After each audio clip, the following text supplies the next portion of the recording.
After 14 years ng paghihintay, muling magsasama sa isang proyekto sina Ann Curtis at Jericho Rosales.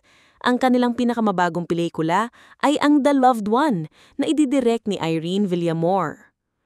Para sa mga hindi aware, si Direk Irene ang naghatid sa atin ng kilig at hugot movies gaya ng Meet Me in St. Gallen, On Vodka, Beers and Regrets, 5 Breakups in a Romance, at Sid and Aya, Not a Love Story. Siya rin ang nasa likod ng Only We Know na May-December romance na pinagbidahan ni na Dingdong Dantes at Charo Santos. Kaya naman sure na sure, expect natin na mapapa sana all at aray ko ang sakit tayo sa pagtatambalan ni na Ann at Jericho. As of now, secret muna ang buong detalye ng kwento, release date at iba pang cast. Pero confirmed na ang shooting ay matatapos na ngayong buwan, kung saan Viva Films naman ang magpoproduce ng pelikula.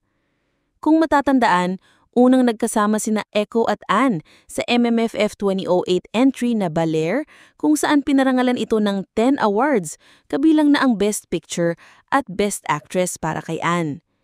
Sa pelikulang iyon, gumanap ang aktres na si Felisa Reyes na na-inlove sa Spanish-Filipino trooper na si Celso Resurreccion na ginampanan ni Echo habang nasa kasagsagan ng Siege of Baler noong panahon ng Kastila.